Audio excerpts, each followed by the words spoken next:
이제 파수꾼의 경고를 듣는 것에 지쳤고 더 이상 듣고 싶어 하지 않습니다.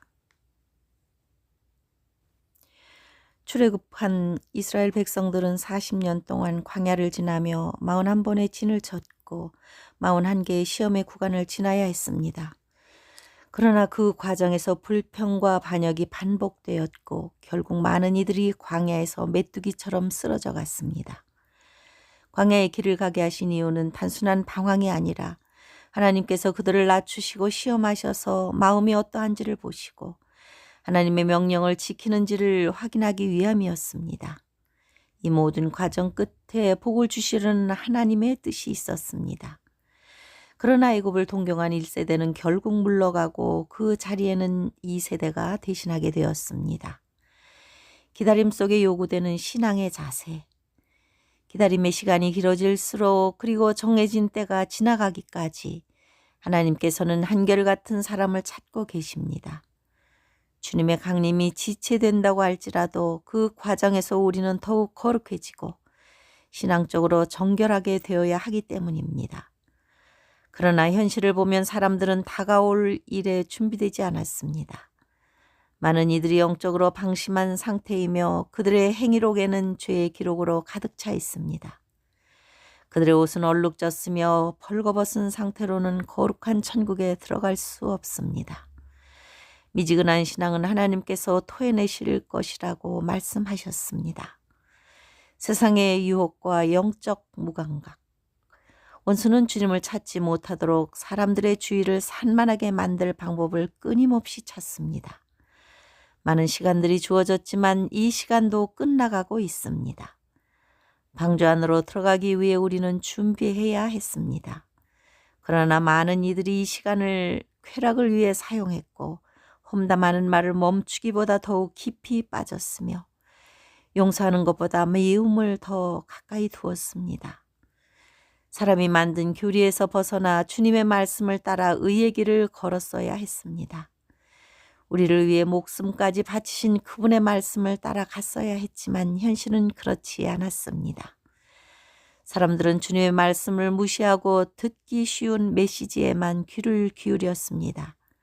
곧 문이 닫힐 것입니다. 지금도 영적으로 깨어있는 사람은 극소수이며 대부분의 사람들은 눈과 귀가 닫혀 있습니다. 그들은 이제 파수꾼의 경고를 듣는 것에 지쳤고 더 이상 듣고 싶어 하지 않습니다. 신랑이 더디옴으로 사람들은 이를 양치기 목동의 이야기처럼 여기며 다 졸며 자고 있습니다.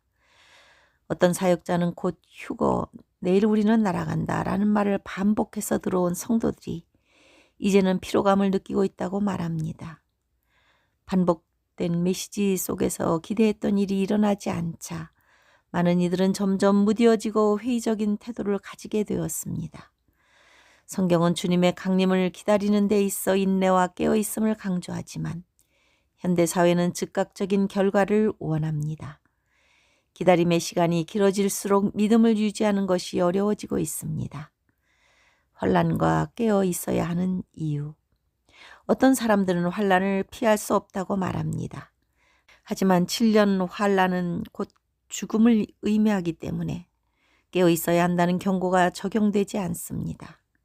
해산의 고통은 환난을 상징하는 것이 아니라 징조를 나타내는 것이지 죽음을 의미하지 않습니다. 처음 익은 무화과는 여름이 오기 전에 먼저 수확됩니다. 이런 상황을 두고 그날이 갑작스럽게 올 것이라고 성경은 강조합니다.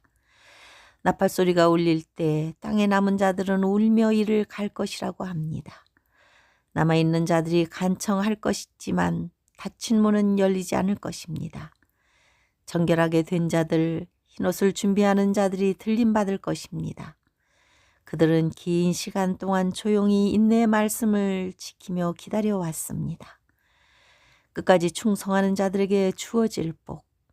꺼져가는 등불은 새로 켜진 등불보다 못합니다.